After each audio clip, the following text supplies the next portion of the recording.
ദക്ഷിണേന്ത്യയിലും പാർട്ടിയെ ശക്തമാക്കാൻ പ്രധാനമന്ത്രി നരേന്ദ്രമോദി തിരുവനന്തപുരത്ത് മത്സരിക്കുമെന്ന വിധത്തിൽ കുറച്ച് ദിവസങ്ങളായി തന്നെ പ്രചാരണം നടക്കുന്നുണ്ടായിരുന്നു. മോദി വന്നാലും താൻ വിജയിക്കുമെന്ന ശശി തരൂർ ആത്മവിശ്വാസം പ്രകടിപ്പിക്കുകയും ചെയ്തു. എന്നാൽ അത്തരം സാധ്യതകൾ കുറവെന്നാണ് കേരളത്തിന്റെ ചുമതലയുള്ള നേതാവ് പ്രകാശ് ജാവേദ്കർ പറയുന്നത്. മോദി തിരുവനന്തപുരത്ത് മത്സരിക്കുമെന്നത് ഊഹാഭോഗമാണെന്നാണ് അദ്ദേഹം പറയുന്നത്. അടുത്ത 100 ദിവസത്തിനകം BJP നേതാക്കൾ കേരളത്തിലെ എല്ലാ വോട്ടർമാരെയും നേരിട്ട് കാണുമെന്നും ഇത്തവണ ലോക്സഭാ തിരഞ്ഞെടുപ്പിൽ BJP കേരളത്തിൽ ചരിത്രം എഴുതുമെന്നും അദ്ദേഹം പറയുന്നു. ഇവിടെ MLA-മാർ ഇല്ലാഞ്ഞിട്ട് പോലും മലയാളികൾക്ക് മോദി വലിയ പരിഗണന നൽകുന്നു. കേരളത്തിൽ BJP പ്രചാരണം തുടങ്ങിക്കഴിഞ്ഞു. മോദിയുടെ ഗ്യാരണ്ടി കേരളത്തിൽ നടപ്പിലായി. കർഷകർക്കും സാധാരണക്കാർക്കും മോദി സഹായം നൽകി. ഇത്തവണ കേരളത്തിൽ BJP ലക്ഷ്യം കാണുമെന്നും അദ്ദേഹം പറയുന്നുണ്ട്. 2024-ൽ മോദി വീണ്ടും പ്രധാനമന്ത്രിയാകുമെന്നും മോദിയുടെ ഗ്യാരണ്ടി പറയാൻ VD സതീശൻ ദൈവമല്ല എന്നും അദ്ദേഹം പറഞ്ഞു.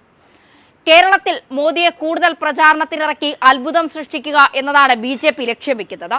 തൃശൂർ മണ്ഡലമാണ് പ്രധാനമായും BJP ഇക്കുറി ലക്ഷ്യം വെക്കുന്നത്. 2 ആഴ്ചക്കിടെ മോദി തൃശൂരിൽ എത്തിയതിൽ നിന്നും തന്നെ ഇക്കാര്യം വ്യക്തമാണ്. സുരേഷ് ഗോപി തന്നെയാണ് മത്സരിക്കുക എന്നതും ഉറപ്പാണ്. മോദിയുടെ 2 സന്ദർശനം കൊണ്ട് തന്നെ മണ്ഡലം ഒന്നുലഞ്ഞിട്ടുണ്ട് എന്നാണ് പൊതുവിലയിരുത്തൽ. കഴിഞ്ഞ ലോക്സഭാ തിരഞ്ഞെടുപ്പിലെ സാഹചര്യമല്ല ഇക്കുറി എന്നത് BJPക്ക് അനുകൂല ഘടകമാണ്. കഴിഞ്ഞ തവണ രാഹുൽ കേരളത്തിൽ മത്സരിച്ചതും കേന്ദ്രത്തിൽ കോൺഗ്രസ് അധികാരത്തിൽ എത്തുമെന്നുള്ള പ്രചാരണമാണ് ഗുണം ചെയ്തത്. എന്നാൽ ഇക്കുറി ആ പ്രതീക്ഷയില്ല. മോദി 3ാം തവണ അധികാരത്തിലെത്തുമെന്ന് എതിരാളികൾ പോലും സമ്മതിക്കുന്ന അവസ്ഥയിലാണ്. അതുകൊണ്ട് സുരേഷ് ഗോപി മത്സരിക്കാൻ വിജയിക്കുമെന്നും കണക്കുകൂട്ടുന്നു. ക്രൈസ്തവ സഭയും മാറി ചിന്തിക്കുമെന്നാണ് BJPയുടെ കണക്കുകൂട്ടൽ. 2019-ൽ നടൻ സുരേഷ് ഗോപി മത്സരിക്കാനെത്തിയതോടെ തൃശൂർ രാഷ്ട്രീയത്തിന്റെ രൂപവും ഭാവവും മാറി. മുൻ തിരഞ്ഞെടുപ്പിനേക്കാൾ 1,91,141 വോട്ടുകൾ കൂടുതൽ നേടി സുരേഷ് ഗോപി വരവറിയിച്ചതോടെ സാധ്യതാ പട്ടികയിൽ തിരുവനന്തപുരത്തിനൊപ്പമോ അതിനേക്കാളേറെ പ്രാധാന്യം BJP തൃശൂരിന് നൽകി തുടങ്ങി.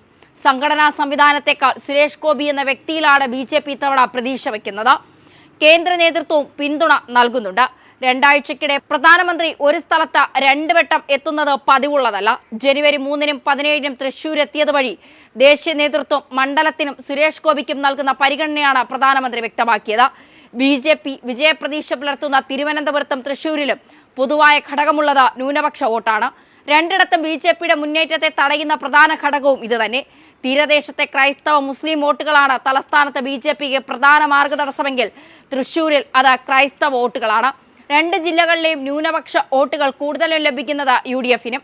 ക്രൈസ്തവ സഭകൾ തൃശൂരിൽ പിന്തുണച്ചാൽ BJP അട്ടിമറി പ്രതീക്ഷിക്കുന്നുണ്ട്. നരേന്ദ്രമോദിയുടെ വ്യക്തിപ്രഭാവം പരമാവധി പ്രയോജനപ്പെടുത്തുന്നതും അതിനാൽ തന്നെ. പ്രധാനമന്ത്രി നേരിട്ട് പിന്തുണ നൽകുന്നതിനാൽ പാർട്ടിയിൽ സുരേഷ് ഗോപിക്ക് എതിർ ശബ്ദങ്ങളുമില്ല. 96-ൽ പ്രബലനായ K കരുണാകരൻ 1480 വോട്ടുകൾക്ക് പരാജയപ്പെട്ട മണ്ഡല ചരിത്രം BJPയുടെ മുന്നിലും ഉണ്ട്. 5 വർഷത്തിനിടെ വർദ്ധിച്ച വോട്ടുകളിലാണ് BJP പ്രതീക്ഷ. 2014-ൽ KP ശ്രീശൻ മത്സരിച്ചപ്പോൾ 1,02,628 വോട്ടുകളാണ് BJPക്ക് ലഭിച്ചത്. 2019-ൽ സുരേഷ് ഗോപിക്ക് ലഭിച്ചത് 2,93,822 വോട്ടുകൾ. 1,91,141 വോട്ടുകൾ അധികമായി BJPയിലേക്ക് എത്തി.